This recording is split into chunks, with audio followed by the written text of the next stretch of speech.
Today we are making oatmeal milk and honey scented goat's milk soap. As you can see here, I'm cutting up the base into about 1-inch cubes. I am working with about 20 ounces of melt and pour soap base. Once the cubes are all cut up, we're going to place them into a microwave-safe Pyrex bowl and microwave at 30-second intervals just until melted. As you can see, everything's melted here, and we're going to add in our fragrance oil. We are using oatmeal milk and honey from Midwest Fragrance Company. I am measuring about 5 milliliters of the fragrance oil into the melted soap base. This fragrance oil is really sweet, it's fresh, it's got a little nutty fragrance, maybe a little bit of vanilla, and it just is really, everybody loves it. It's a winner, definitely one of our best sellers.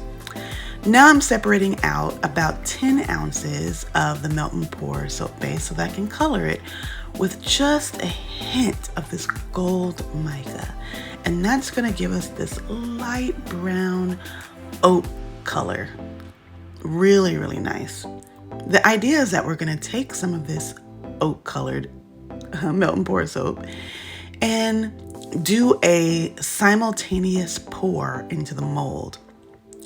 Now, as you can see, my melt and pour soap base is getting a little thick, and it's a little tough to get all of those bits of that gold mica to really mix in. And this is pretty standard with melt and pour soap base. What I'm gonna do is take this mixture here and pop it back into the microwave so that we can now pour both of them simultaneously into the mold. And look at how they just blend naturally. That is just so cool.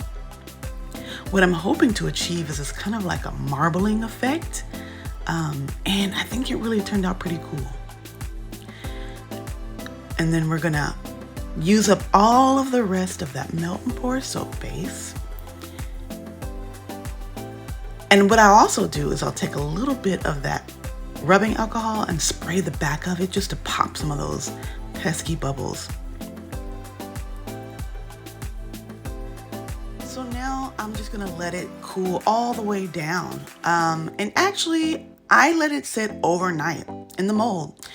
Now it's completely hard. And when it's completely hard, it makes it so much easier to pop out of those silicone molds. And now I'm just gonna push it from the back, pop it out, and reveal that beautiful shiny finish that I just love about melt and pour soap. And this goat milk soap is so moisturizing and creamy. The lather is amazing. But look at how the gold mica gives it that oat colored effect we're looking for, and that marbles into the natural white color of the soap. And look at that beautiful shiny finish. I just can't get enough of it. Making melt and pour soap is so much fun. Really, really cool what you can do with it in a short amount of time. If you like instant results, then melt and pour soap is definitely the way to go. We do make a lot of cold process soap, and that's super fun too because there's just so much that you can do with it. But you have to be patient because they take 4 to 6 weeks to cure. This melt and pour soap is ready to use as soon as it cools down.